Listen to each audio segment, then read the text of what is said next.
So welcome all to the third day on the 14th edition of the meeting on studies on the origins of contemporary philosophy. Today we have Professor Thomas Uebel as a guest, and he'll present his talk, and later on he'll debate it with the student Lucas Bacará, PhD student at the University of Vienna. So without further ado, Professor Uebel, the floor is yours. Thank you very much. But can we have the screen such that I see the... Yeah. Just a second. Wonderful. Thank you.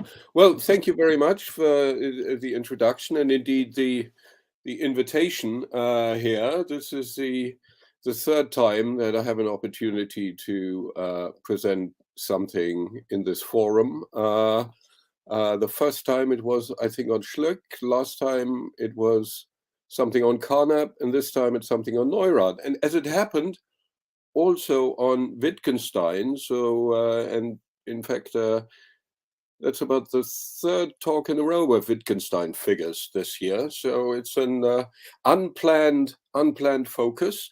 My concern is, as you can see from the title, that is Neurath's criticism of the Tractatus. So it's quite different in theme from the previous two talks. Next slide, please. Thank you. So by way of introduction, I could say the philosophical relations between Wittgenstein and the Vienna Circle have, of course, fascinated philosophers for a long time, but a number of things have been considered. But what's missing so far is, I think, a reasoned assessment of the negative reaction to the Tractatus on the part of Neurath. Now, it's well known, of course, that the Vienna Circle spent several years early on in detailed discussions of the book, but perhaps not all members of the circle were enthused by the Tractatus beyond, that is, its undisputed advances in logic concerning tautologies, etc. So importantly, what one has to say there is that some of these early circle readers came to the book with their own agendas. Of interest to Hahn, Carnap, and Neurath, for instance, was how the general theory of representation that the Tractatus offered fitted in with recent theories in physics, mathematics, and social science. That was their agenda. They came to it with, philosophers of science and wanted enlightenment. But they somewhat ended up disappointment. Certainly Neurath was especially critical, but the precise reasons, beyond the fact that he didn't think that Tractatus was particularly helpful for the unified science program, the precise reasons for his disappointment were not spelled out. And this is my topic and my aim here. So I hope to show that Neurath's interpretation and criticism of the Tractatus, which nevertheless is clearly of his day and thus liable to counter-criticism, and all the same, it cannot be dismissed at the rantings of a village positivist.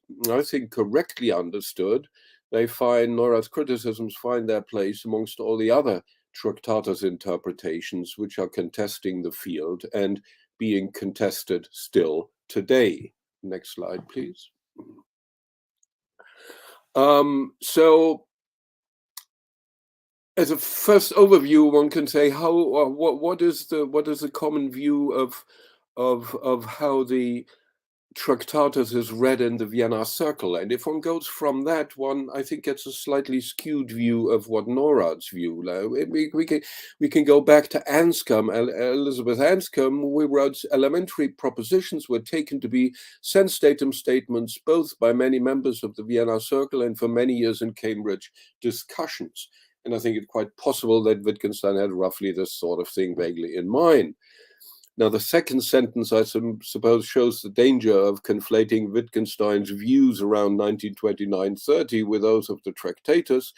But the first sentence from Anscombe's quoted here clearly attributes to the circle an epistemic reading of the Tractatus. And while the right view of what the Tractatus was really all about has long changed in many ways and very often, This view of the Vienna Circle on the Tractatus still prevails. To see that, we can look at two disputants on both sides of the debate about the so-called resolute reading. Thus, we find Warren Goldfarb writing, the Vienna Circle positivists identified meaning with the configurations of experiences that verify the sentence. Since configurations of experiences are all contingent, it follows that meaningful sentences are too.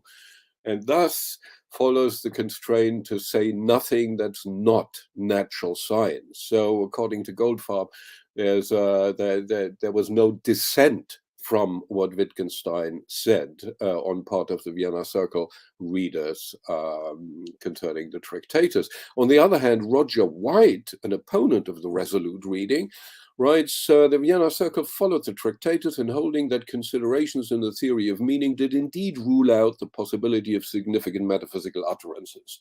Yet they regarded this as showing that as a result, there was nothing shown. Now, what this suggests, or rather, next slide, please. It's to be said that Neurath concluded that there was nothing to be shown. Concluded this public, only Neurath did so. If one, by comparison, looks at the official Vienna Circle view of the Tractatus, which I suppose you can see if you look at the manifesto of 1929 and look at the bibliographic entries at the back, there they asked Weismann to give about a, I don't know, 400-word gloss of the Tractatus, and there is no such criticism mentioned in there. Moreover, that was not the only reason for Neurath's only reason for rejecting the Tractatus. He also rejected, I think, the entire Tractatus conception of meaning. Now that's quite a mouthful. Why do I say this? Well, look, like Russell, excuse me, and Ramsey, Neurath took Wittgenstein as his word. If some claims looked and sound like metaphysics, then they were taken as metaphysics. No friend of metaphysics himself, Neurath thus criticized the Tractatus for it. So unlike his colleagues, Neurath looked beyond the epistemic reading and focused on the metaphysical assumptions behind the Tractatus theory of meaning. And from that resulted, of course, the ineffability thesis as a found of Wittgenstein's metaphysics with its objectionable output, objectionable, that is, to Neurath, namely the ideology of elucidations, so to speak, and the ontology of simple objects. Those were all, as we'll see in a moment, objects of criticism for Neurath. So in short, Neurath didn't give an epistemic, but a metaphysical reading of the Tractatus. So after reviewing and analyzing Neurath's charges, I'll consider whether they are warranted. Next slide, please. So for Neurath, not only was the Tractatus internally inconsistent, it spoke of what could only be shown, but it certainly was inconsistent with it in varied ways. It certainly was inconsistent in varied ways with the scientific world conception. That was, of course, what the precise thing that his wing, the left wing of the Vienna Circle, set out to elaborate. Now, the Tractatus on the face of it does not, of course, confess a metaphysics, and some of its lines even make anti-metaphysical claims like 653. But that's not the full story. A full-scale metaphysics is involved in this theory of representation, also Neurath argued. So what he did was oppose a number of Tractarian doctrines. To begin with, there was what Weismann and Wittgenstein once called the most important result of the book, the ineffability thesis. The Tractarian doctrine that representation required the sharing of logical form between sign and signified, and that logical form could not, on pain of paradox, be represented or said, but had to show itself, that doctrine had puzzling consequences. Quite a few of the book's own propositions, including the statements of the Tractatus's own theory of representations were rendered, strictly speaking, meaningless and had to be understood instead as elucidations. Next slide, please. Neurath was highly skeptical of the possibility to make sense of these elucidations. Here's a quote: Wittgenstein and others who admit only scientific statements as legitimate, nevertheless also acknowledge non-legitimate formulations as preparatory elucidations, which later should no longer be used within pure science. Within the framework of these elucidations, the attempt is also made to construct the scientific language with the help, so to speak, of pre-linguistic means. Here we also find the attempt to confront language with reality, to use reality to verify whether the language is serviceable. Unquote. Now, since the Tractatus does not speak of constructing a scientific language, I think Neurath must be addressing here the interpretive attempts made in the circle to either cast elucidations into the service of devising an either logically perfect language or a language that encompasses all the sciences, like the language of unified science, and also to epistemicize the picture theory to support verificationist foundationalism. Next slide, please. Telling Neurath that these, tellingly, what is telling is that Neurath made these criticisms of the Tractatus public, and you note I have quoted from his writings in am quoting from his writings in 1931, 1932. So these are public criticisms. They come at just the time when he started his own campaign for unified science in the framework of physicalism. So it's not untypical that we find Neurath saying these attempts, these Wittgensteinian attempts to work with elucidations, have to be rejected not only because they are meaningless, but also because they're not necessary as a preparation for unified science. Now, it's true that this criticism of irrelevance doesn't address Wittgenstein's concern, but having said that, Neurath was also able to point to a deeper malaise and imminent instability, as it were, which he saw infecting the Tractatus itself. Thus, he says, it's not possible to make pronouncements about language as a whole from a not yet linguistic standpoint, as Wittgenstein and some individual representatives of the Vienna Circle seek to do. So what Neurath is saying here is that Wittgenstein and his admirers in the circle, primarily Schlick and Weismann, fell victim to his own, Neurath's, standard anti-correspondentist criticisms, which he formulated, well, actually that goes back all the way back into the 1910s, but here in 1930 he formulated it as, we cannot act as prosecutor and defendant at the same time, and in addition sit on the judge's bench. We confront our present with our earlier thinking, but we have no possibility of taking a judge's stand outside. So Neurath rejected then elucidations talk, it's on the next slide, as manifesting unset scientific behavior and prompting attempts to express insights in sentences that are, by the Tractarian's own criteria, incapable of sense, namely they're incapable of being true or false. So in elucidations, Neurath concluded, elucidations talk encouraged the mistaken belief that there were significant matters about the human situation about which we are unable to think and communicate in a rational and intersubjectively accountable fashion. In short, elucidations, in Neurath's view, created the mirage of sense and a fake ontology alongside it. Quote, these elucidations, which may well be characterized as metaphysical, are not isolated occurrences in Wittgenstein's writings. There we find further expressions that resemble less the rungs of a ladder than a quietly formulated metaphysical side doctrine. The end of the Tractatus, what we cannot speak about, we must pass over in silence, is at least misleading in its wording.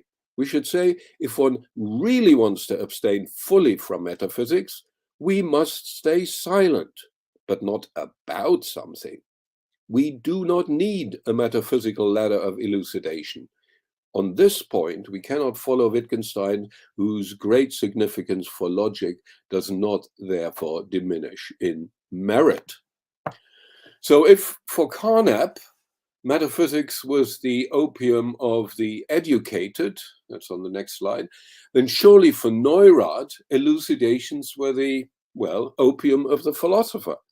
Themselves instantiating a metaphysical conception, they were productive of further metaphysical fancies.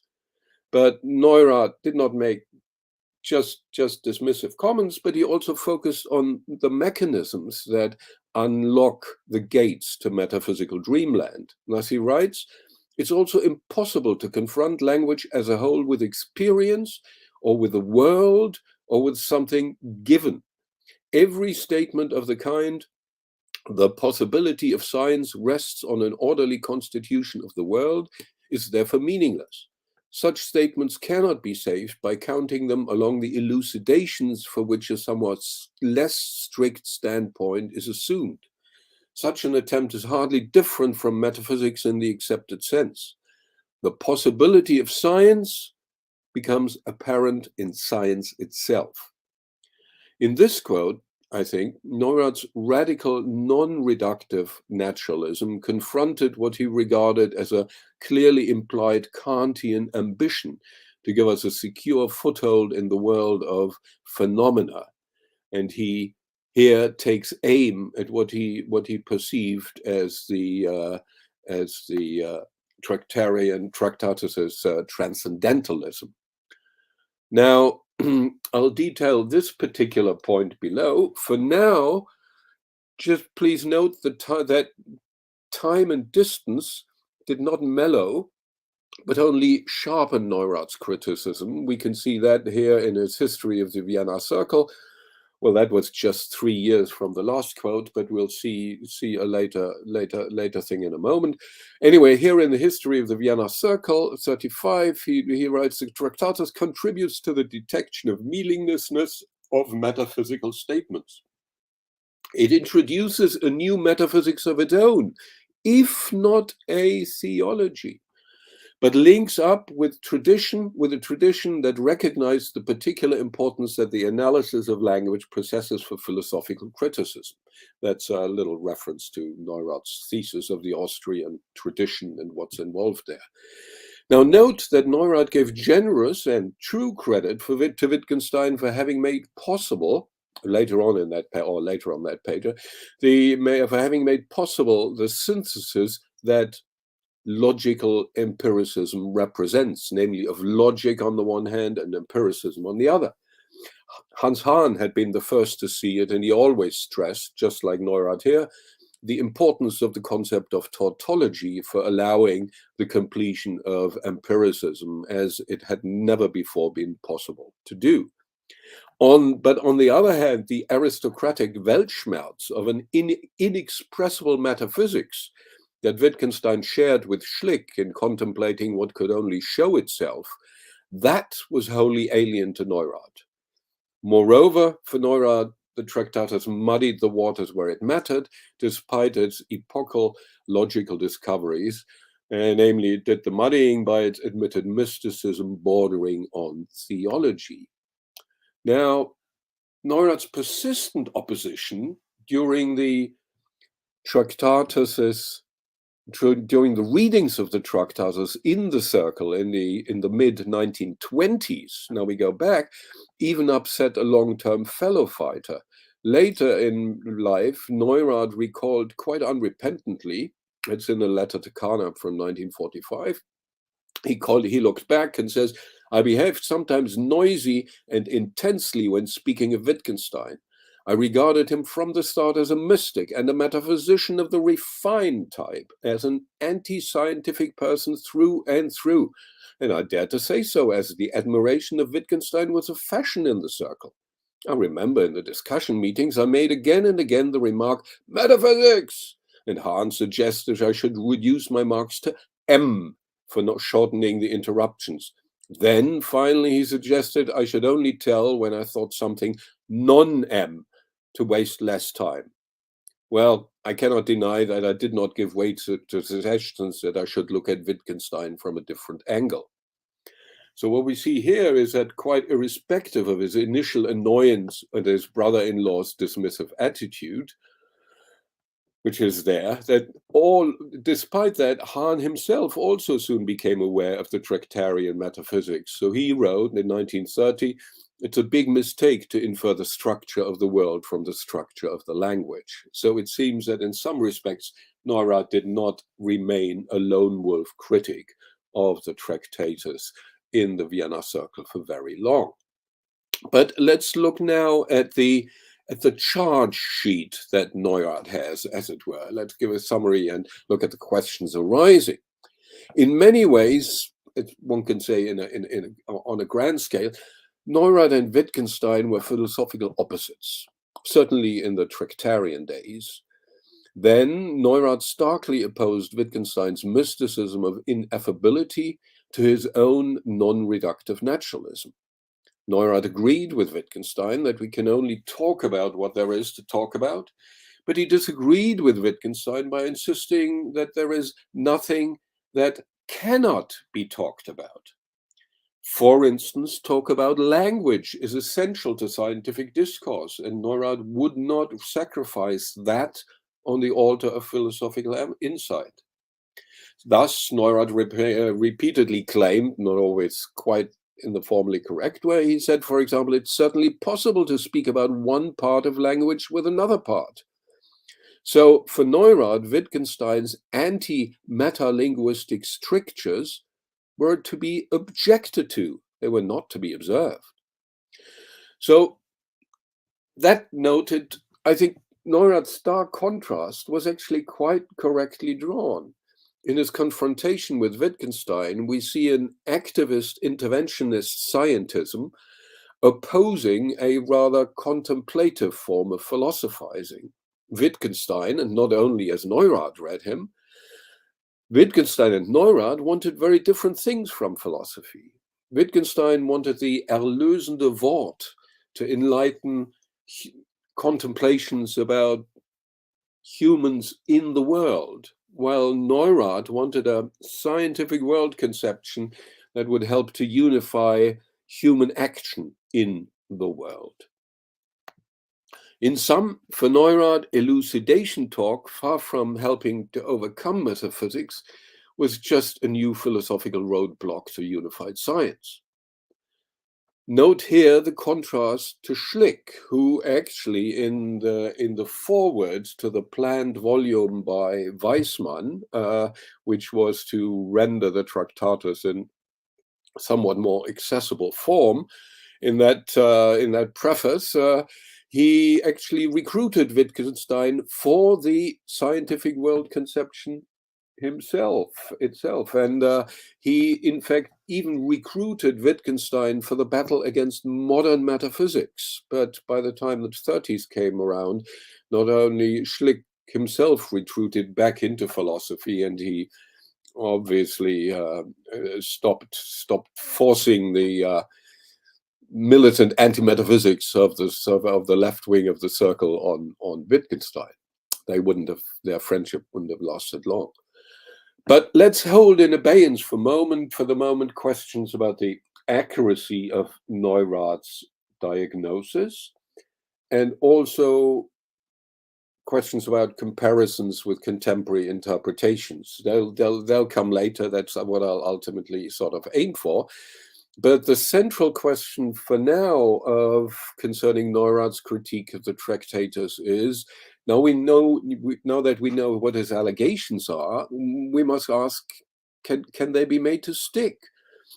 Already we've seen why the concept of elucidations is metaphysical twice over, once in terms of what contents this gives rise to, namely pseudo-statements, and once in terms of its own status. It just produces a self-contradictory kind of paradoxical theory. So the next task, so we can leave those elucidations alone now, but the next task is to exhibit Neurath's argument that the Tractatus picture theory that the picture theory was as deeply metaphysical as its justification by a transcendental argument was unwarranted. But even before I get to that, I have to look at one preliminary question that some of you may be burning to ask already, namely, what was metaphysics for Neurath anyway? Well, the epithet metaphysics for Neurath designated first individual statements that pretended to reveal deeper meanings and true realities beyond or behind what could be discussed and evaluated in scientific terms or in ordinary human experience. And secondly, conceptions of knowledge that legitimated individual statements and general conceptions that were not even potentially testable, placing them outside of intersubjective accountability. It is this epistemological motivation that I believe propelled Neurath's opposition to correspondence truth and picture theory. How could we possibly confirm, Neurath asked, the intended correspondence and therewith the picturing? So it follows from this take on what Neurath means by metaphysics that not everything that nowadays might be considered ontology was metaphysics for Neurath. Neurath did not object, for instance, to model building and investigations of what kind of entities one's scientific theories are committed to. For him, the way I read him, that was part of ordinary scientific activity. What he did object to was mistaking models for reality. Neurath was a deflationary pragmatist. Our pictures of the world are just attempts at organizing ourselves cognitively so that effective action becomes possible. Even their successful employment does not legitimate our taking them too seriously as mirroring faithfully the reality we're exploring. True sentences latch onto reality, okay, but they do so under a description, within a certain conceptual framework. The modalities that our descriptions impose on the subject matter do not apply outside of their descriptive frameworks. And likewise for the logical structures that are employed by philosophers as explanatory constructs, especially those which try to comprehend aspects of cognitive activity, both of objects of knowledge and of the justification of knowledge claims.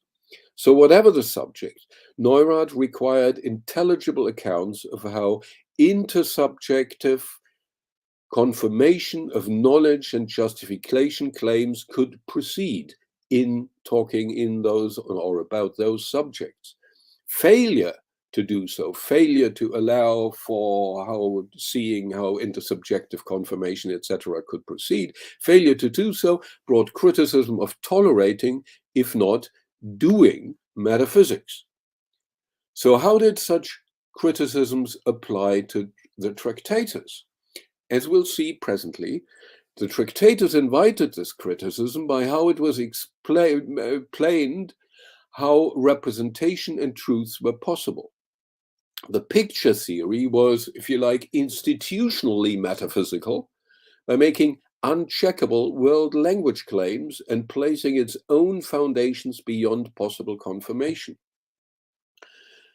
Of course, Neurath, as we saw earlier, also charged Wittgenstein with theology and being a mystic. Presumably, these charges were at least partly epistemologically motivated as well, but to say where and what precisely Neurath objected to as theology and mysticism requires some further interpretive drilling down. First, I need to bring into focus what was the central prime argument of the case that Neurath raised against Tractarian metaphysics. So let's turn to his denouement of the fundamental metaphysical assumption behind the picture theory. So here we go to what I take to be Neurath's central argument that lies behind his animate versions. How did the metaphysical failing of confirmation or disconfirmation resistance manifest itself in the Tractatus? Leaving elucidations aside, documented charges make clear that at a general level, Neurath targeted its picture theoretical assumptions. Now, conflicts between broad underlying philosophical conceptions rarely allow for fruitful direct engagements on that broad general level. Because once we're speaking that broadly, there's too many assumptions that may differ. So it's important for our case here that Neurath can and did press beyond generalities. The source suggests that he drew out and judged the correspondentism of the Tractatus by its consequences. Recall the sentence we saw earlier: every statement of the kind, possibility of science rests on orderly constitution of the world, is meaningless. So Neurath's ultimate target was a fundamental assumption ensuring correspondence, namely that what makes meaning possible is the sharing of logical form between statements and reality. But this attack on 412, however obvious, seen in the round, remained implicit. Yet we can discern closely related specific misgivings in Neurath that detect the means by which Wittgenstein's picture theory of meaning was implemented, and by means of which it was justified.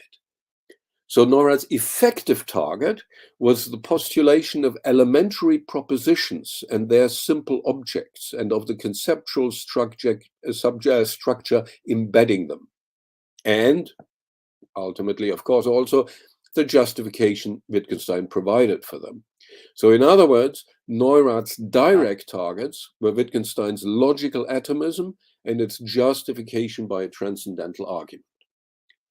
What do I mean here by logical atomism? I think pretty standard, but let's quickly run through it. Logical atomism offered a comprehensive semantic theory with far-reaching ramification for metaphysics, also for epistemology, but that's not discussed as such in the Tractatus. Logical atomism entailed a reductionism that structures the domains to which it applies so as to determine the meaning of the expressions of the language under analysis. All meaningful propositions were truth functions of elementary propositions, and each of the latter held, i.e., were true or false, independently of any others. Wittgenstein's logical atomism therefore presupposed metaphysical correspondences between its elementary propositions and simple objects. And this correspondence was, of course, postulated to be realized or instantiated by virtue of the logical form which elementary propositions and the elementary states of affairs and simple objects shared. So the Neurath's argument against logical atomism, so understood, now turned on his rejection of the transcendental argument by which the Tractatus justified its assumption. Which assumption? The assumption that simple objects stand at the termini of the long reduction chains that get you down from the surface structure of our ordinary language down to the underlying level where the elementary propositions are, and which thereby provide all propositions with their meaning. That transcendental argument was given in a form of a reductio. 202 says the object is simple. Every statement about complexes can be analyzed into a statement about their constituent parts and into those propositions which completely describe the complexes. And then just a tad later, objects form the substance of the world, therefore they cannot be compound. If the world had no substance, then whether a proposition had sense would depend on whether another proposition would be true or was true. It would then be impossible to form a picture of the world true or false. So for Wittgenstein, these reductions were necessary in principle. Without them, it'd be impossible to make determinate assertions about the world. Simple objects are necessary existence in worlds for which the Tractatus provides a theory of representation. Now, for Neurath, this transcendental argument fails because it proceeds on the basis of a highly questionable assumption, namely that logical atomism correctly models the conceptual structure by which human cognition seeks to comprehend experience. Now, I earlier said that the Tractatus doesn't do epistemology, but whatever it says about language and knowledge and all that stuff so epistemology considerations are not wholly irrelevant to the book. So, and that is the path that Neurath sort of treads. So he suggests that to begin with, the envisaged reductive analysis from surface language down to the elementary propositions were, of course, never performed in the Tractatus, and moreover, we'll see that on a later slide. Wittgenstein actually conceded that it would be impossible to perform these reductive analyses because we have an incomplete knowledge of what simple objects there are. But you might say transcendental arguments are not felled by merely practical difficulties, and that's true. Transcendental arguments are only contradicted by the principled questionability of its premise, which, after all, for the transcendental arguments to work, must be uncontroversial. Transcendental arguments work because everybody agrees, given, the premise is fine, therefore, and so on. So more argument would be needed from Neurath, and we can get it. For Neurath, different conceptions of the conceptual structure of human cognition are available, like his own holistic one. I recall his famous quote, "We are like sailors who have to repair their boat while we're still at sea without ever pulling into dry dock and there repair it out of the best material." So if that simile does anything, it contradicts logical atomism. So his own holistic conception of knowledge is already an alternative to the one that is presupposed in Wittgenstein's transcendental argument.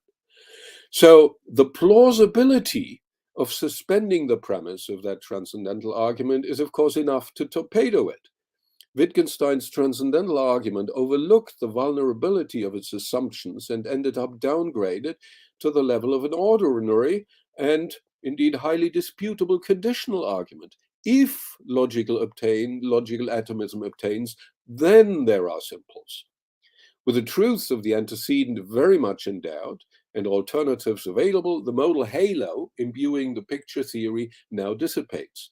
Simples are not a logical necessity, but only a logical possibility. Whether that possibility is actualized is very much in doubt.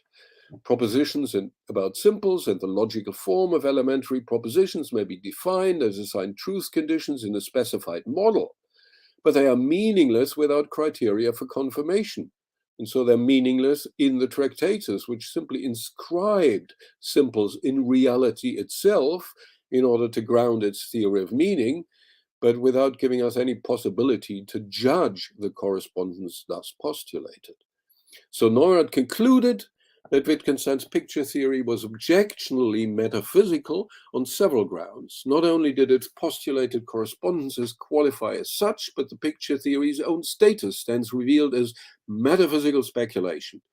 It's empirically unconfirmable, and the transcendental argument in its support is invalid. Now, could a philosophical work as celebrated as Wittgenstein's Tractatus fall victim to a relatively simple objection like Neurath's? I'll come back to this, but first note that it would be neither the first nor the last famous work whose famous metaphysical claims over natures of things that experience or science can't fathom are felled by epistemological worries. Note also that in addition to that time-honored route, use here is made of the Tractatus's own conception of meaning. Why hold true what can be either true, what cannot be either true or false? So let's consider then first why Neurath's argument does have force after all, or why it retains its force even if we say, whoa, this is a bit, well, stunning. And then see why Neurath thought that Wittgenstein went even further and slid into theology and mysticism. And then we'll consider Neurath's interpretation and how Wittgenstein could be defended against it. Okay, elucidations aside, Neurath's focus lay on the picture metaphysics. All right, now let's look at what Wittgenstein says. He says, it's obvious that in the analysis of propositions, we must come to elementary propositions which consist of names in immediate combination. It's obvious. But this obviousness, I think, vanishes if it is based only on the transcendental argument. And I must admit, I can see no other reason given by Wittgenstein for that. So, moreover, Wittgenstein stated frankly, we must now, at 555, we must now answer a priori the question as to all possible forms of elementary propositions. The elementary proposition consists of names. Since we cannot give the number of names with different meanings, we cannot give the compositions of elementary propositions. Now, given the modal nature of questions about possible forms of elementary propositions, such an investigation must be a priori. It can't be done otherwise. And that's indeed what the Tractatus affirms in the next sentence. Our fundamental principle is that every question which can be decided at all by logic can be decided offhand. And if we get into a situation where we need to answer such a problem by looking at the world, this only shows we're on a fundamentally wrong track. So now ask, how damaging is it for the Tractatus that the answer to whether there are elementary propositions is invalid, namely that the transcendental argument fails, and that secondly, the question of the possible logical forms of elementary propositions remains unanswerable? Well, the second one seems to be that if elementary propositions ground all other meaningful propositions, then without a complete inventory, the theory is incomplete. Adding to the first sentence, then, that if it's not even established that there must be elementary propositions, then an in principle incomplete theory thereof is purely speculative. And this is fatal. Why do we want an in principle incomplete speculative theory to tell us about our relation to the world? Of course, you might say it's not unknown for scientific theories to hypothesize the existence of certain types of objects, properties, or processes about which not much more is known than that their existence would be explanatory in a given investigative context. That is certainly true. But note that in these cases, in these scientific cases, we are dealing with fallible empirical theories. These examples of good scientific practice, therefore, do not carry over to the Tractatus. Ergo, the epistemic deficit of the logical atomist picture theory is profound.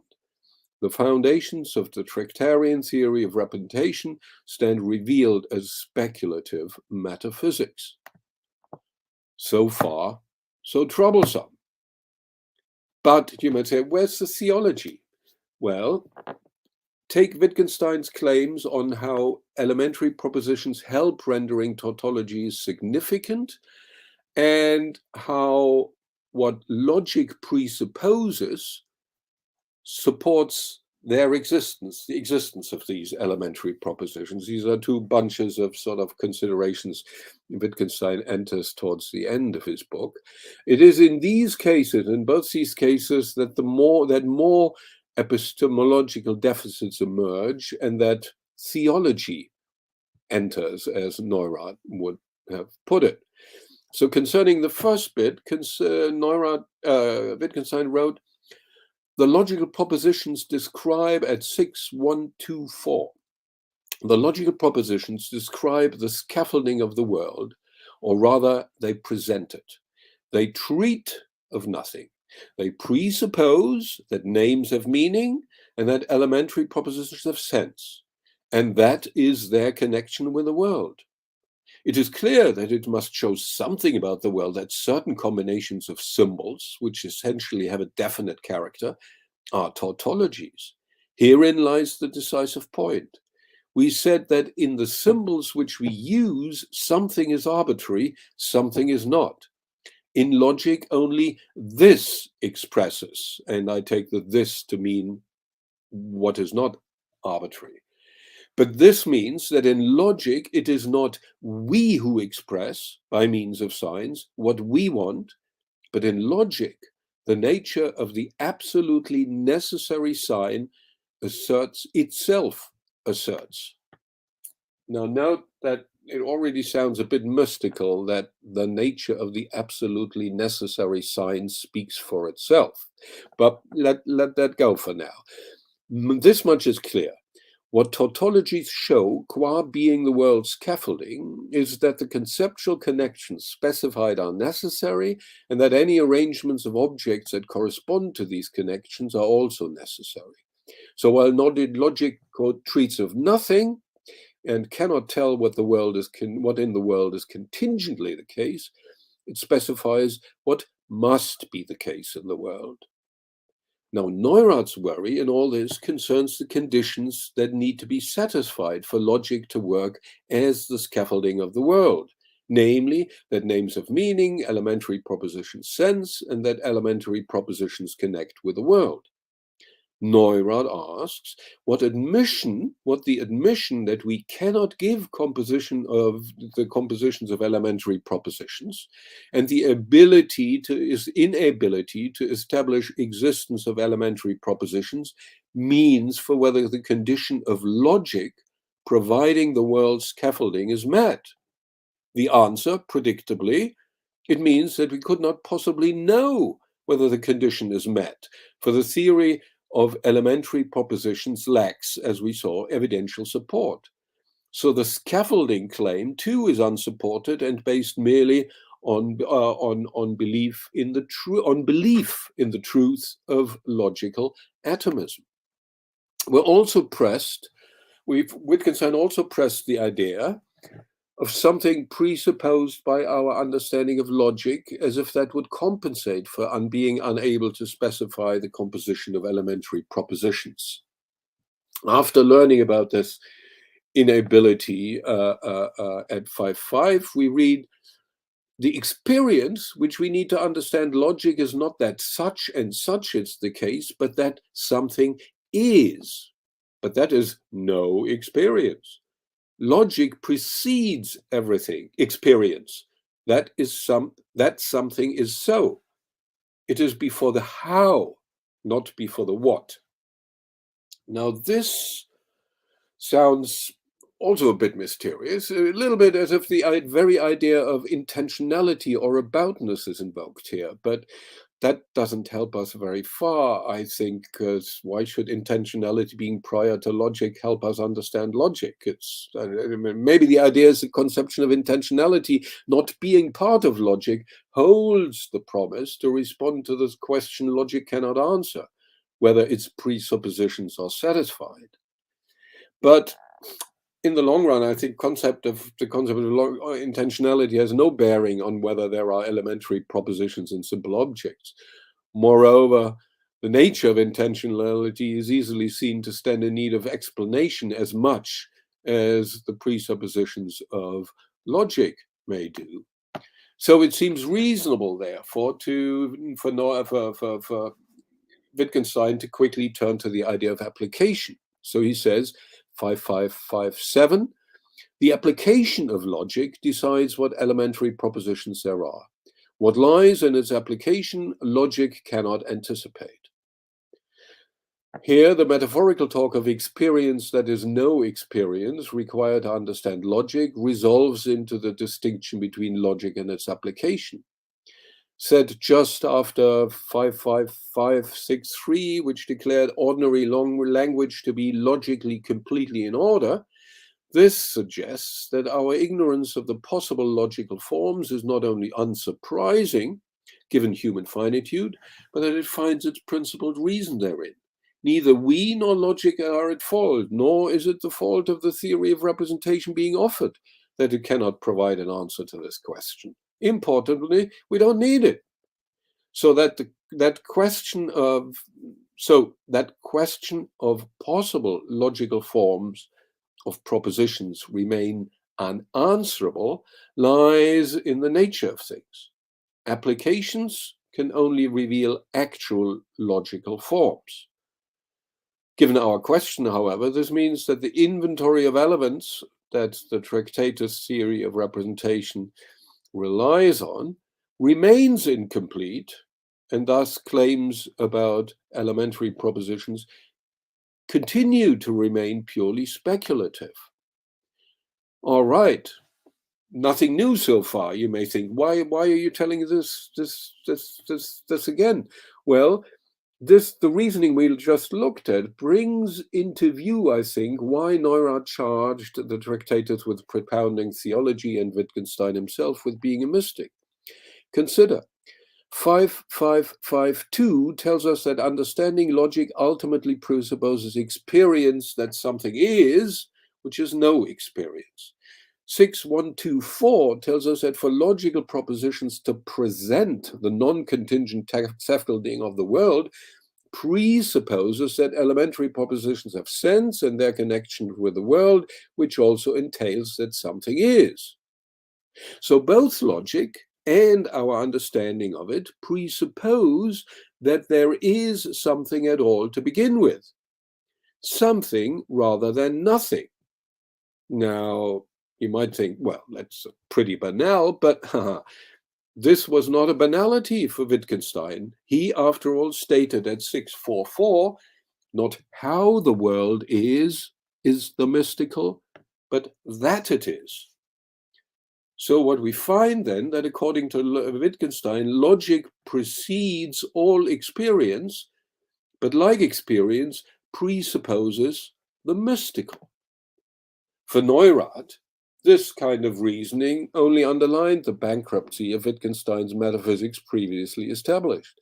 Wittgenstein not only failed to justify the assumption of elementary propositions and tautology of simple objects, but then added the claim that the logic which supposedly demands them presupposes the mystical, so engages in theology. So is this what Neurath called a quietly formulated metaphysical side doctrine? We might wonder whether he didn't even pull his punches there and, put it rather kindly.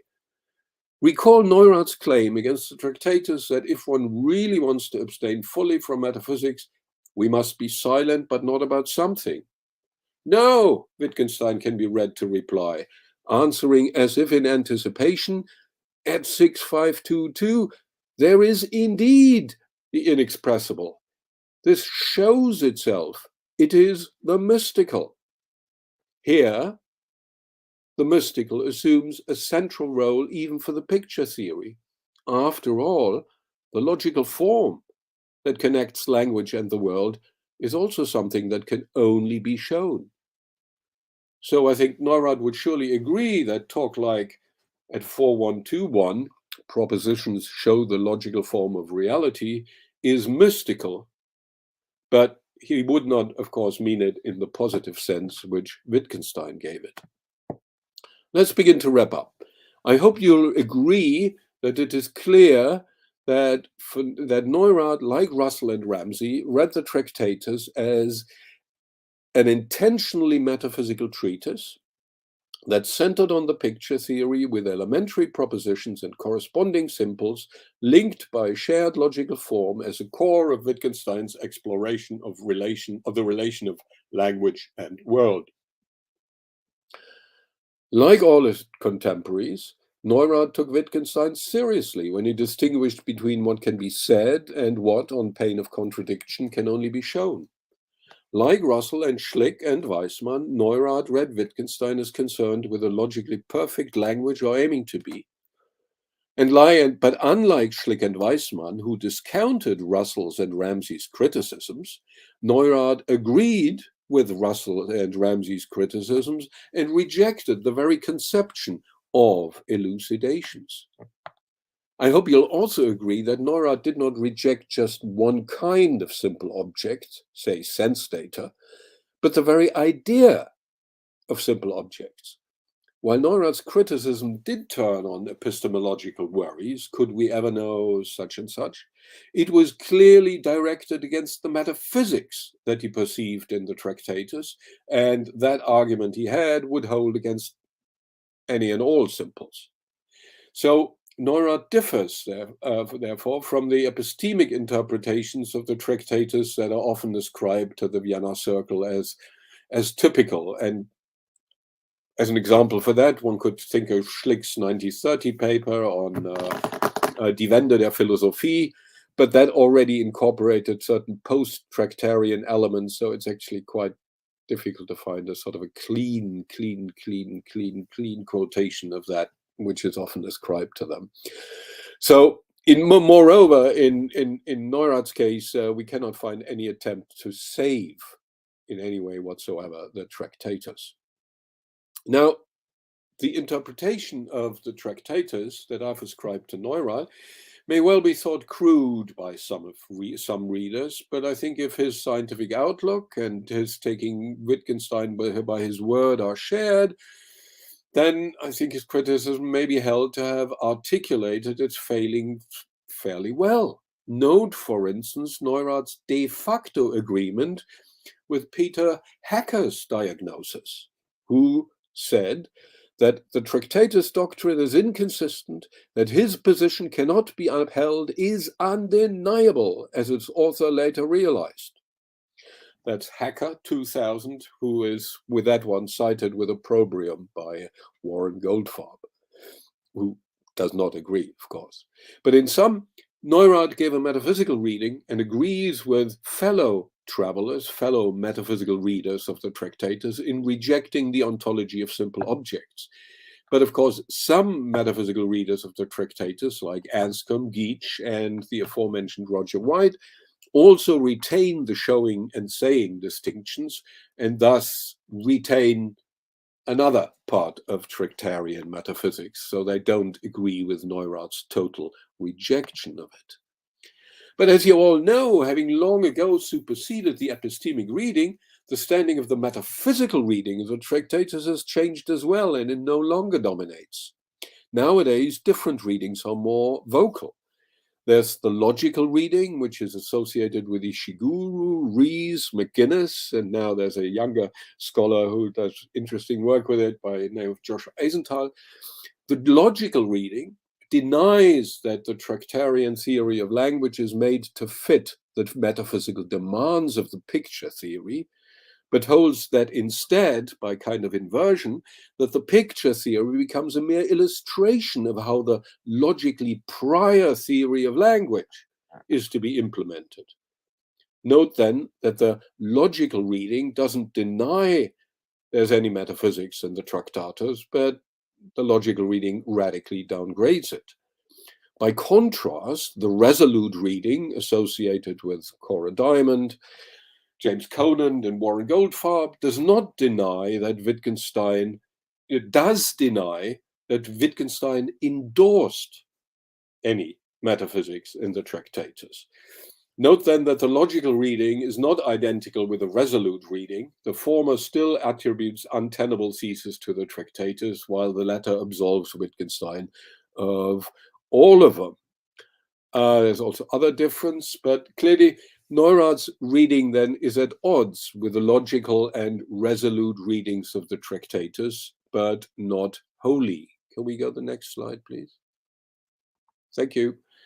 Notably, Neurath agrees with the resolute reading in detecting and dismissing metaphysics of the Tractatus, and only fails to detect Wittgenstein's therapeutic intent. So that's enough, I suppose. So all those who dismiss the metaphysical reading will dismiss Neurath's reading as well. So consider, for instance, how we just said, I mean, Neurath's reading and the resolute reading turns on failing to detect the therapeutic intent Wittgenstein has, according to resolute readers. Comparing it to the logical reading, it's quite interesting. One can see that according to the logical reading, the Tractatus no longer offers a transcendental argument for the existence of absolute simples corresponding to elementary propositions. These early twos merely explicate a presupposition of understanding ordinary language without ontological implications. So the logical reading of the Tractatus gives a quite different, provides a different understanding of what is a central argumentation point for Neurath. According to Neurath, the simples are just dummy objects. They're not ontologically real things. For the logical reading also, the Tractatus no longer holds that the tautology described the scaffolding of the world, but only of our world as described by our ordinary language. And the Tractatus for the logical reading also no longer requires logical forms to be determined a priori. Logical, for them, we can be informed about elementary propositions by the application or use of our ordinary language. So for the logical reading, the failings which Neurath detected from his perspective simply no longer obtain in the Tractatus. So what should our judgment of Neurath's interpretation and criticism be? Next slide, please. To those who already have a stake in the race, the answer may well be clear. But should it be clear to the rest of us? Can we have the next? Oh, yes. So, well, no. No, I think, can we have another slide, please? This one? Next one.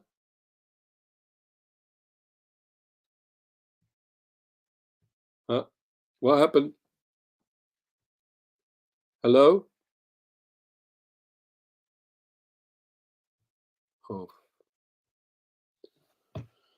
Oh, shit.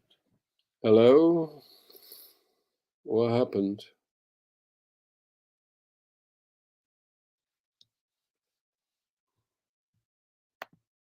Up.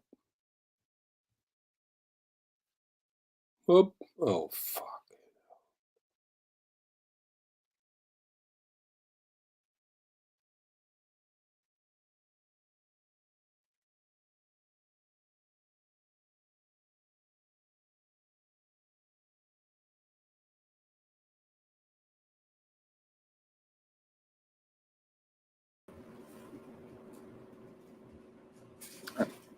Mas ele também não tá agora.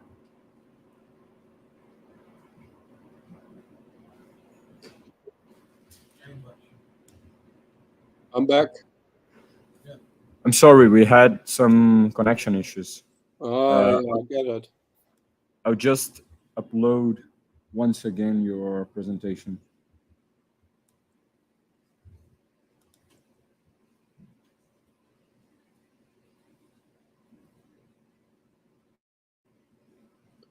Maybe that's already a hint. I'm over time, but I'm done soon. Okay, you're fine.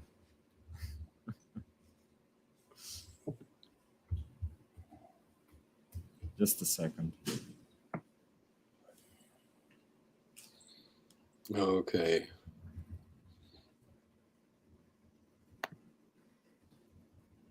We're in section 9, slide 5.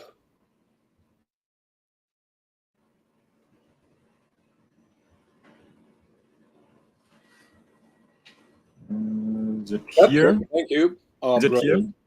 Okay, so we were just comparing the Neurath's metaphysical reading with some of the other readings that are available of the for the Tractatus.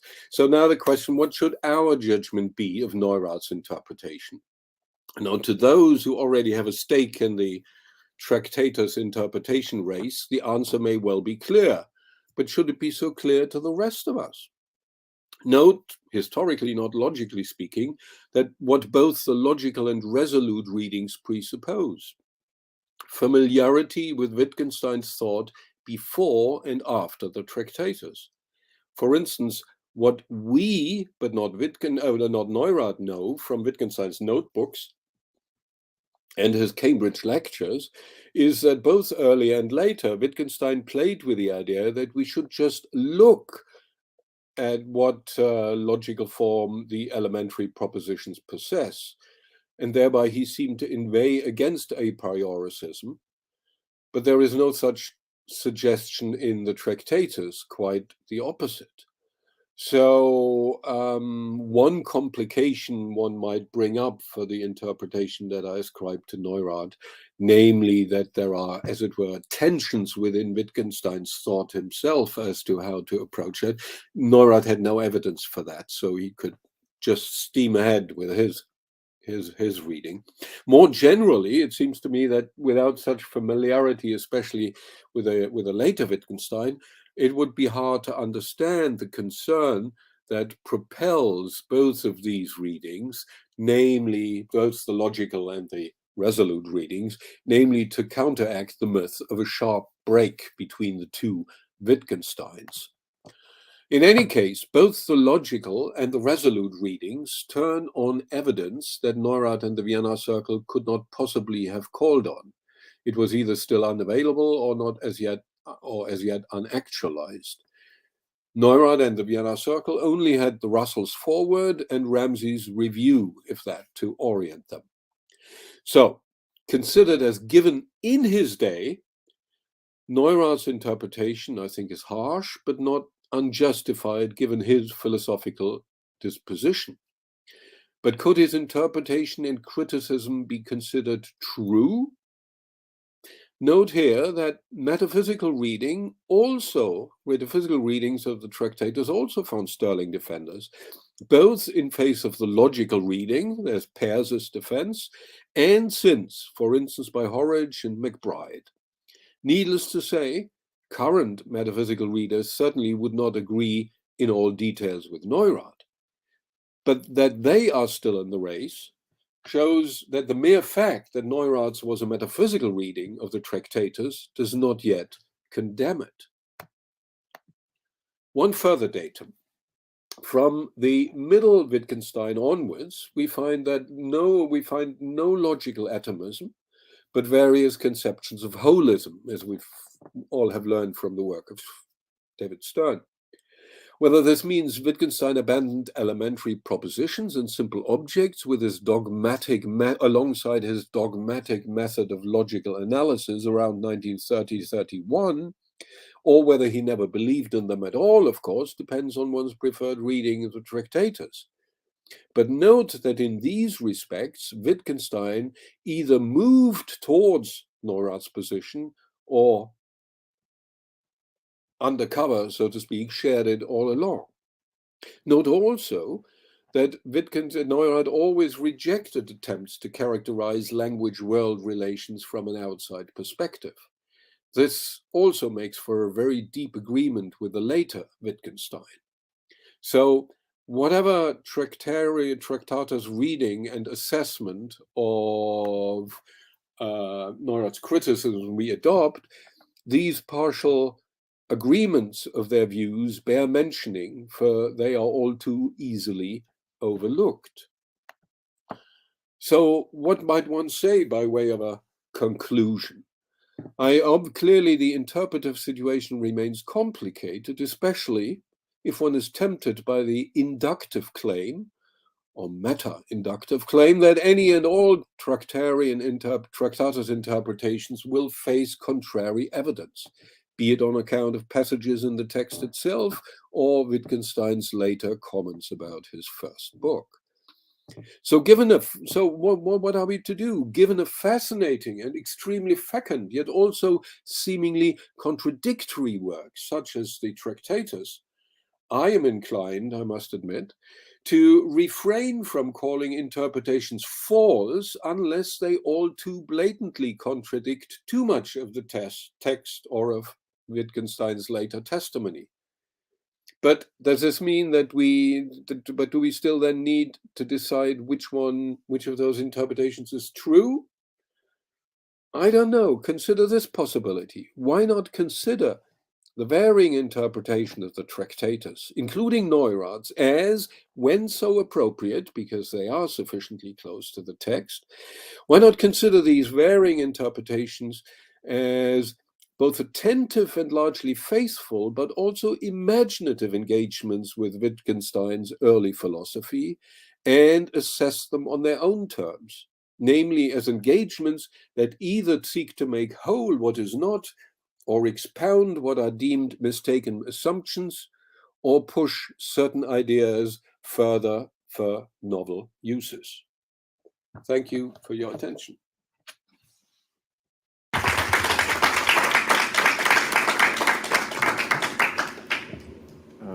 Thanks a lot, Professor Uebel. We'll now go into the commentaries by Lucas Bacaram. So, can you hear me well? Yeah. Okay, all right. I'll try to push both microphones together so that everybody can hear me. So thanks, Thomas, first of all, for the very interesting talk. And yeah, it's an honor to be commenting on your paper.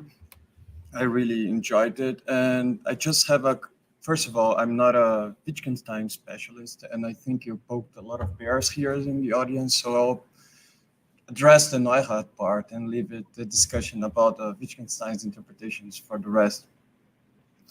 But regarding Neurath himself, I agree with you with the basic points of his criticism of the Tractatus. So the picture here of meaning, the simple object ontology, and the elucidation thesis, the distinction between saying and showing, all of that sounded really metaphysical, and Neurath calls it out over and over in his own work. What I would like you to explain a little bit further is that if you can actually attribute to Neurath such a close reading of the Tractatus, such a close reconstruction of the arguments as you present in the, like after you make the claim that Neurath not only had general arguments and that he actually could show specific aspects, and you kind of try to reconstruct an internal argument about the inconsistency of the Tractatus as if Neurath himself was doing that. But Neurath's reading of the Tractatus somehow vacillates throughout the years, and it's a little bit weird. For instance, you say in your paper that by 1935, he recognizes the relevance of Wittgenstein's early philosophy for the and the thesis of the tautological nature of logical statements. But in the same year, he sent a letter to Carnap in March 20th of March, in which he, in general, just rejects the overall relevance of Wittgenstein for the development of the Vienna Circle. And he says that he sees the Vienna Circle as a scientific empiricism, and that Wittgenstein has nothing to do with that. And he questions Carnap what is so decisive about Wittgenstein that he cannot see. To which Carnap replies, so there is this thesis about the tautological nature of logical statements that was very relevant for empiricism. And later on, this kind of rejoinder from Carnap shows up in his papers. So that's the first thing. I do believe that Neurath's criticism of the Tractatus somehow reflects his own philosophical consumption somehow, much more than any kind of detailed analysis of the internal inconsistency. It's much more external than internal. If you could further elaborate on that, I would like you to comment on it. And second point is, I'd like you to maybe further explain what Neurath's critiques of the Tractatus can show us about Neurath himself, actually. So it is interesting that in his criticism, in the paper that you quote from 1931, Sociology in the Framework of Physicalism, in which he criticized the elucidation thesis, he then goes on immediately afterwards to criticize Schlick's thesis on the phenomenalist phenomenalist space for the evidential language of the sciences. And he points out to a bunch of criticism showing up that this kind of thesis is totally at odds with empiricism.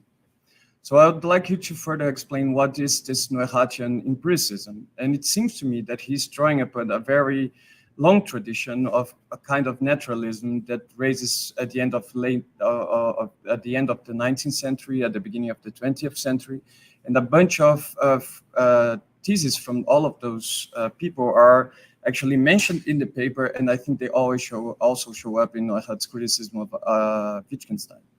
So, for instance, in the next page, Neurath says that against the elucidation thesis and against the phenomenalist evidential language for the sciences, that the ego, the thinking subject, can be separated as little as anything else from the experienced, or for experiencing, or the thinking. The statements of physicalism rest on statements, and they are connected with seeing, hearing, touching, and other sensations. He then goes on to talk about brain states and so on. And in the next page, he says that his own attitude actually reflects what one could say, he reflects something like Avenario's natural world conception, and that's at the very basis of his own epistemological attitude. So I was wondering if you could further explain on what is underlying Neurath's anti-correspondentism, and if that's not a major point for his criticism of the Tractatus. So the Tractatus imply a kind of a duplication of reality in his own terms, between the language and the world that you have to connect somehow. And Neurath, in this naturalist fashion and very in connection with the rest of the empiricism of the 19th century, late 19th century, early 20th century, is trying to bridge those gaps and to eliminate those kind of dualisms in order to treat it all in the same kind of empirical level. So I would like you to somehow make a distinction between what is Neurath's own philosophical project, how far it goes, and how incompatible it is with Wittgenstein's own philosophy. And if that's not enough for his criticism of the Tractatus, if we can actually point to something else in Neurath's own work that shows that he has a closer reading of the Tractatus itself. So that's my first question, and then we can discuss a little bit further. Well, thank you very much. Thank you very much, Lucas. That's very. These are quite challenging questions. Let's do them. Let's take them one by one. With regard to your first point, concerned Neurath's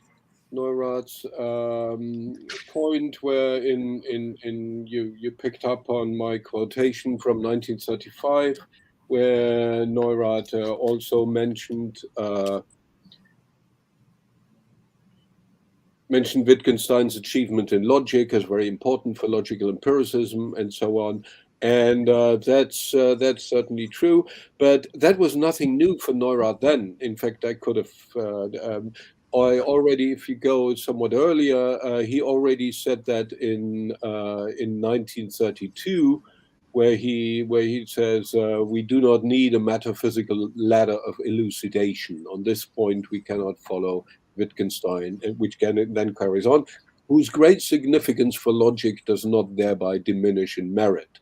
So there's, in fact, Neurath and Hahn and stuff. I mean, that's the one point. That's the one point everybody in the circle was in agreement with, namely that the logical work that Wittgenstein had done in the Tractatus was absolutely path-breaking, and without it, their logical empiricism, their attempt of bringing logic and empirical science together simply would not have worked. They would still be stuck like Mill, trying to come up with some kind of empiricist, justification for knowledge and whatsoever. So, I mean, they realized that logicism had its problems, but it was certainly more promising than counting pebbles and apples and kind of stuff. So that now so I don't think actually there is a tension there. Your second question concerns is, if I understood you rightly, sort of says, well, you're asking me to give reasons why I attribute the reasoning to Neurath that I did. The thing is, I do believe that Neurath has some underlying philosophical assumptions that are totally inconsistent with Wittgenstein's philosophy. Exactly, yes. And I don't think that Neurath shows much evidence that he's actually that he has such a close reading of the Tractatus. Well, that okay. We don't have that, but we do have all the quotations, and those are probably most of them that exist in his writings, where he talks about the Tractatus. I gave them at the beginning of my talk, and what I have done is saying simply, well, he gives us a number of points there to where he objects. He objects that Wittgenstein looks at our relation to the world as if from a kind of a third outside perspective. He points out all that elucidation business and stuff, and a number of other things. And what I've done is look and see how in what way one can bring, and you're quite right to note that these are quite general points, but nevertheless I took my question, how can these general points be brought to bear on the text?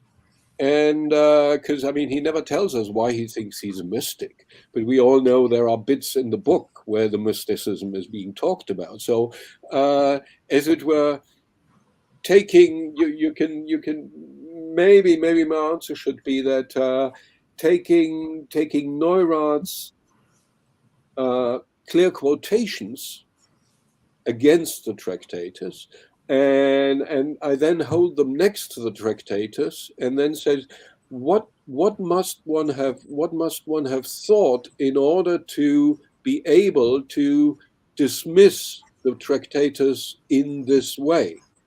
And in doing that, and in then trying to reconstruct what one must have thought in order to then dismiss the Tractatus with those quotations, in doing that, of course, I fall back on what we independently know about Neurath, namely that he couldn't, he was the correspondence theory was for him the fourfold root of all evil or something, and various other things. So I happily admit to doing reconstructive work, but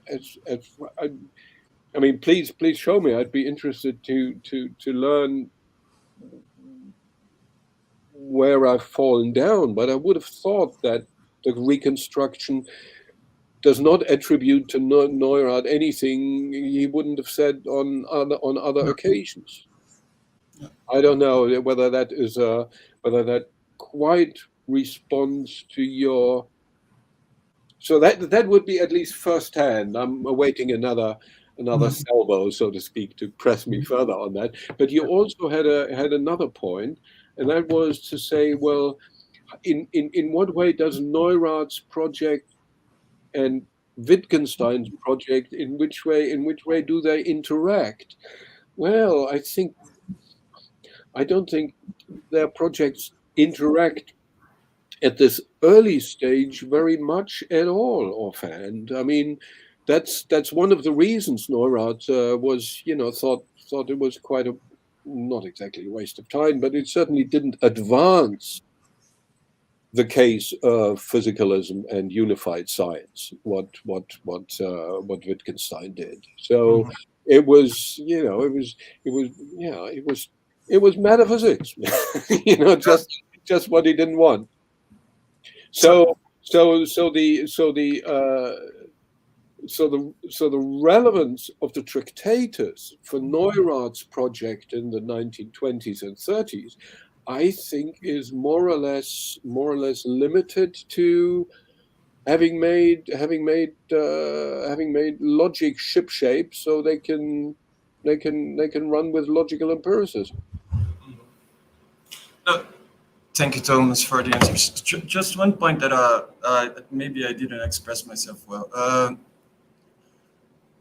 I'm not that interested in how their projects interact, actually. What I was actually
connection problem again.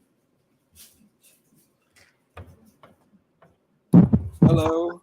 So can you hear me? Yes, thank you. So yeah, again, so I'm not that interested on how Wittgenstein's philosophy was relevant for Neurath and how their projects, philosophical projects, interact. Okay, sorry. What I was wondering is what Neurath's criticism of the Tractatus, the rejection of simple object ontology, the rejection of elucidations, the rejection of correspondence theory of truth, can tell us about Neurath himself. And what I tried to say is that, for instance, in Sociology in the Framework of Physicalism, right after he criticized Wittgenstein's, Neurath gives us a few hints on what's the right way to go. Oh. And when he's talking about it, then he draws up in this kind of empiricist tradition. And what it seems that to be a play, and it seems to be involved in his criticism of the Tractatus, is that he believes that the Tractatus implies some sort of wrongful conception of either subjectivity or how to conceive the mind and body and how they interact, and especially a wrong conception of ontology and the relation between language and the world. He then calls, he says that the ego and the experiencing cannot be distinguished. He says that his own take, right after he criticized Wittgenstein and the right way to go, resembles Avenario's natural world conception. So he tries to develop what his own empiricism is and why he's against such kind of claims about the nature of, about relation between language and the world, and why he's criticizing correspondentism. So what I would like you to further elaborate is what is underlying Neurath's own epistemological and ontological attitudes that justify this kind of very harsh and anti-correspondentism, and what justifies his empiricism and his anti-metaphysics. Oh my goodness, how much time have we got? Well, I tried to hand wave towards that very briefly in my talk when I excuse me, when I called him a deflationary pragmatist and talked about his non-reductive naturalism. So so how shall we unpack the naturalism? Well, the naturalism is that he did not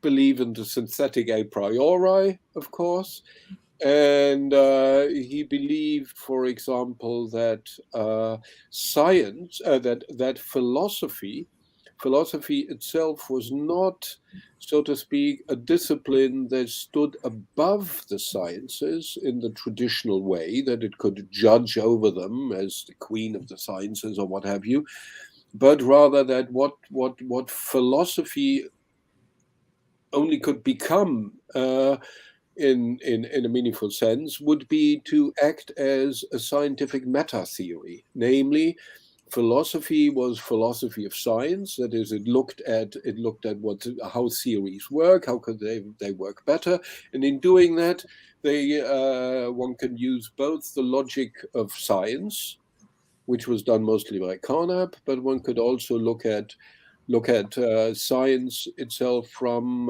the perspective of the empirical sciences of science, namely the sociology of science, the psychology of investigation, of inquiry, and the economics of science, of research, etc., all that kind of stuff. But all that reflection, so to speak, reflection even in certain sense about where science goes wrong, for Neurath happens itself in a very scientific framework, namely within the framework of the meta-theory. So philosophy uses no resources that are not used either by the formal sciences or by the empirical sciences. So it is this sort of basically scientific self-reflection without stepping outside of the normal, scientific realm.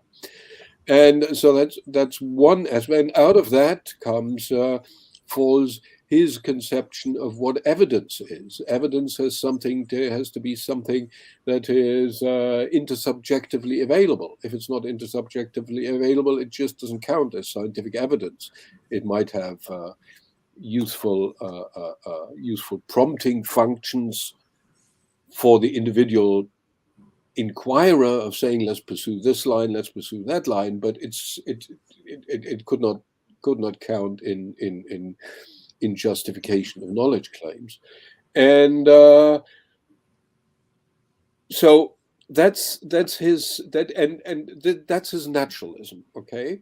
So which in his day he proudly called scientism. Now, if nowadays any one of us would call themselves, I'm a proud scientistic thinker, it's not a way to make friends. But in Neurath's day, why not? He certainly played, but that's what he meant by that. So that's it. But that was his naturalism. But I also said his naturalism is non-reductionist.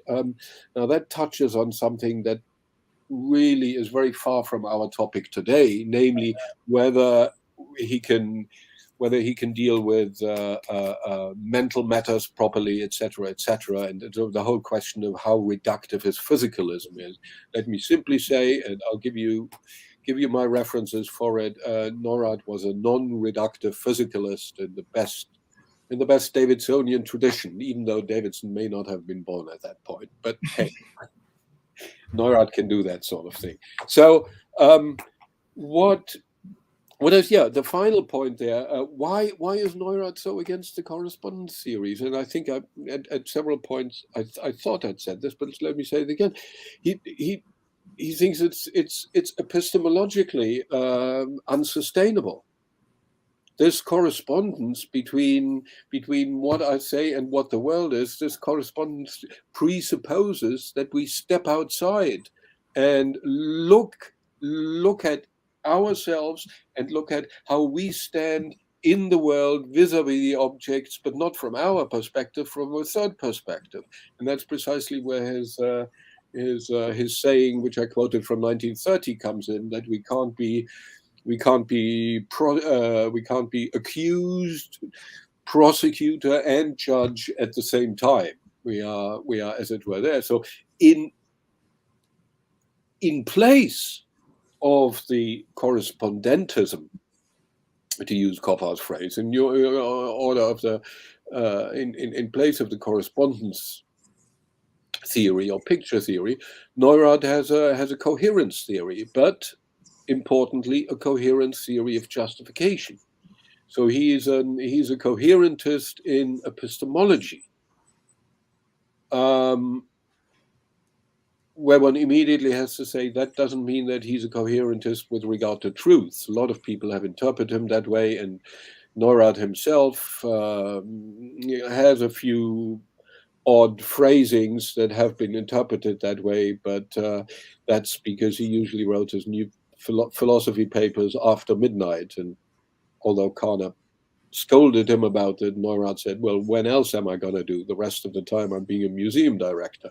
But be that as it may, Neurath sometimes produces less than ideal formulations, and I would put the things where he says, this is what we mean by truth. And Neurath was under the also mistaken view that we could do without the notion of truth altogether. But that again is a different matter. He was against correspondence. He was basing correspondence truth.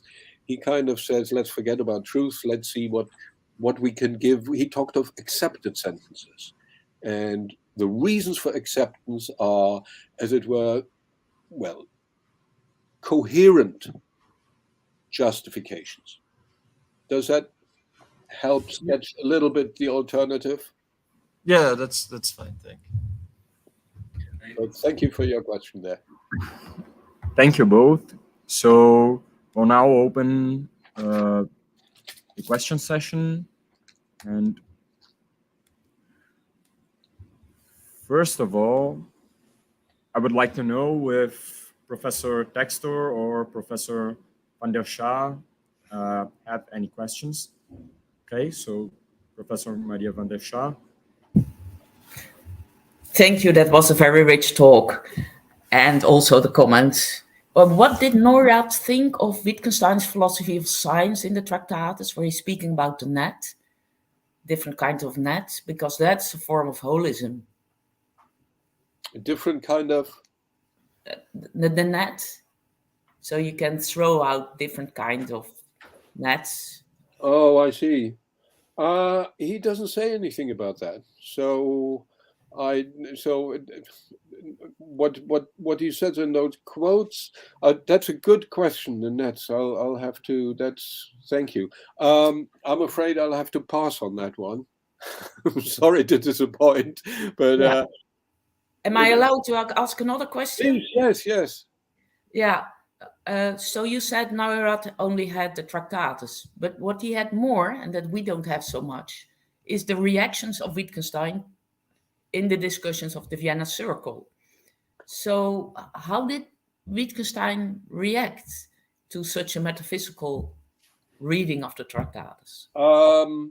Actually, I don't, as far as I know, Neurath didn't have Wittgenstein's reactions, because Wittgenstein never turned up at the Thursday evening sessions in the Mathematical Institute, which Schlick had. The meetings which members of the Vienna Circle had with Wittgenstein were all private apart from that, because Wittgenstein didn't want. So what I think they started in 28, and early on for about 2 or 3 meetings, Carnap it included, of course, Schlick, who had first approached Wittgenstein and requested a meeting. Then, so it was Schlick, it was Weissmann, and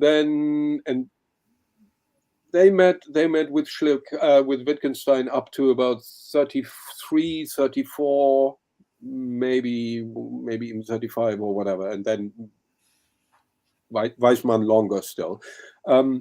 But very early on in 28, there was also Carnap with him for a couple of meetings, and Feigl and his fiancée. So those were the only private meetings. And during those meetings, we have reports from Carnap concerning them.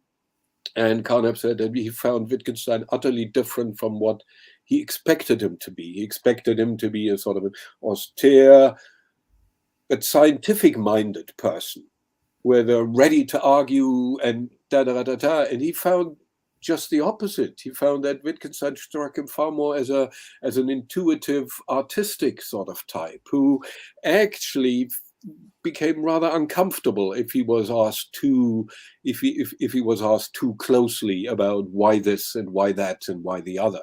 And in fact, there is in a different source one can find Feigl reporting. I think it's Feigl reporting that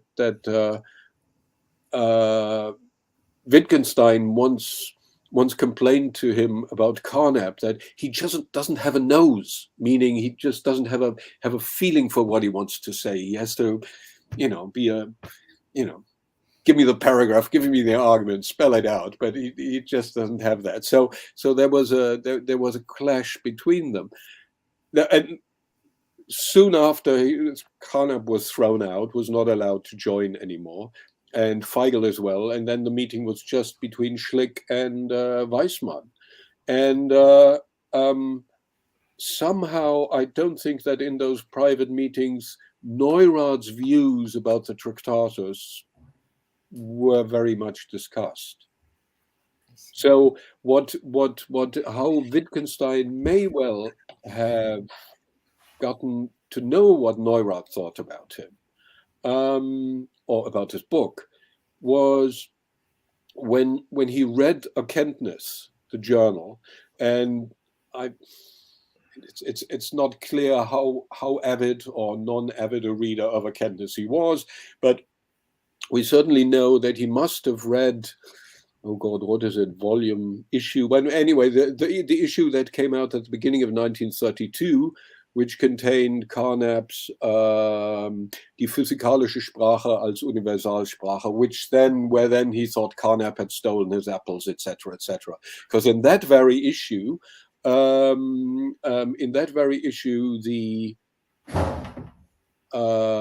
paper by Neurath called Physikalismus im Rahmen, Soziologie im Rahmen des Physikalismus, from which I quoted, right, which has some anti-Wittgenstein comments in it. That appeared in the same volume. So he knew about that. And I suppose it may not have made him feel any better about Carnap's paper, that with regard to certain of the issues that Carnap talks about, like the physicalism, which strangely enough, Wittgenstein thought Carnap had stolen from him. Carnap, in fact, credits Neurath as being the motor force for Neurath. So I don't know. So in short, Wittgenstein learned late of Neurath's objections and possibly put them aside as well. No, Neurath, forget about it. But, I see. It's clear. Thank you. Yeah. Thank you for the question. Okay, so Professor Mark Dexter, do you have a question? Yeah, quick before my consultation hour starts. So on one of your slides, you had Neurath saying Wittgenstein's criticism not of metaphysics but of meta-linguistic approaches is unjustified.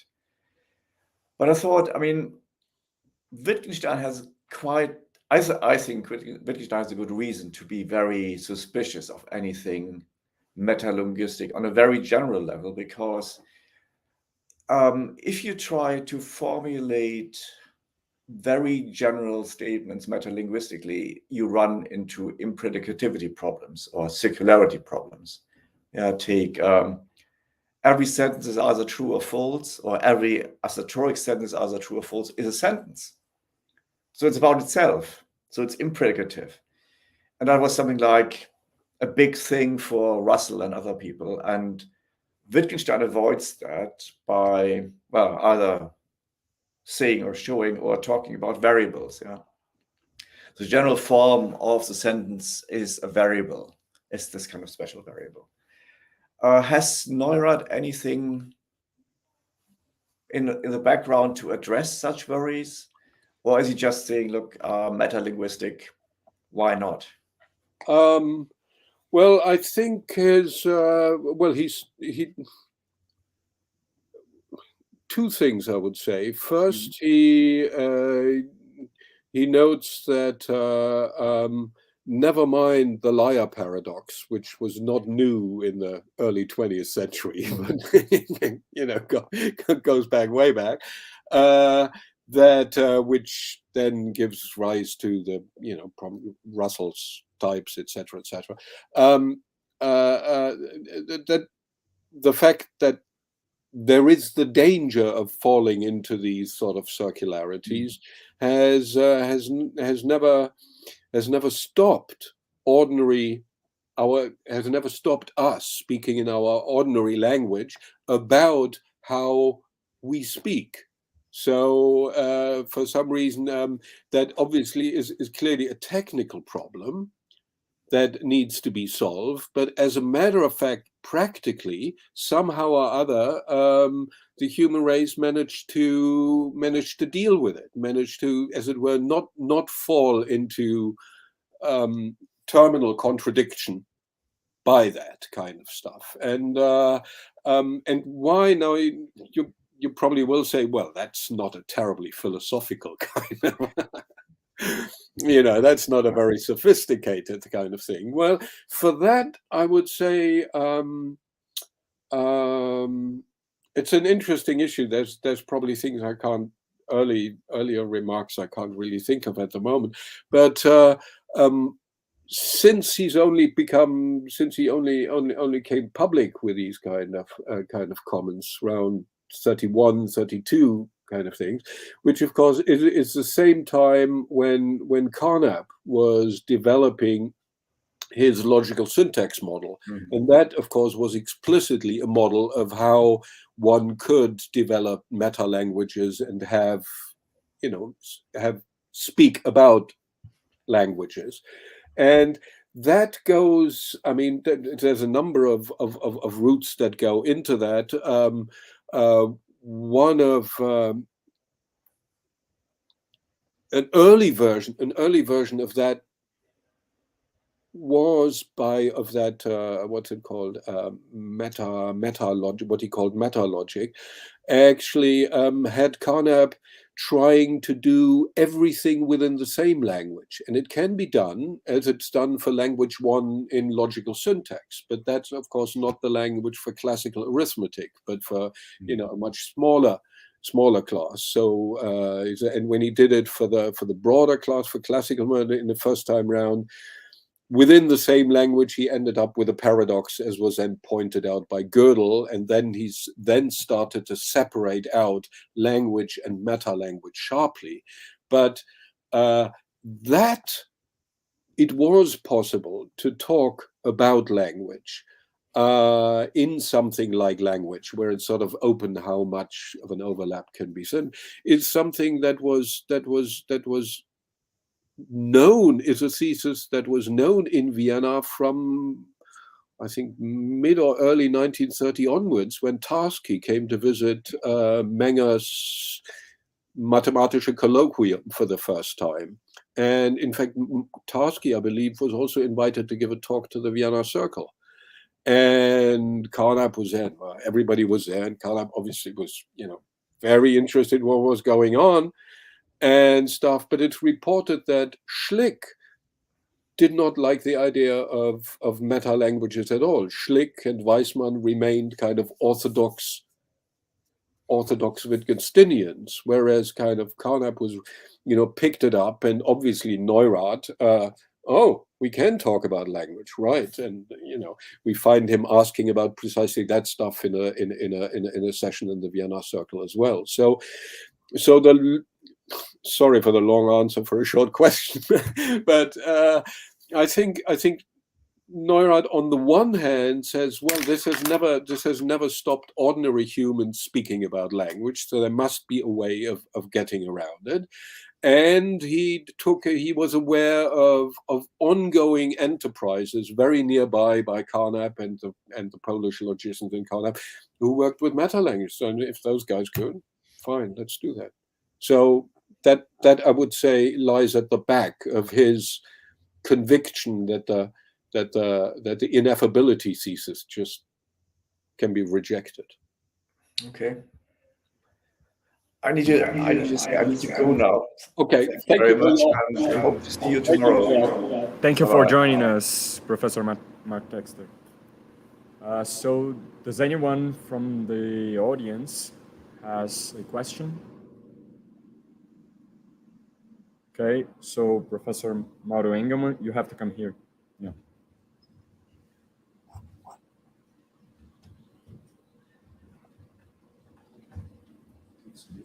Mm-hmm.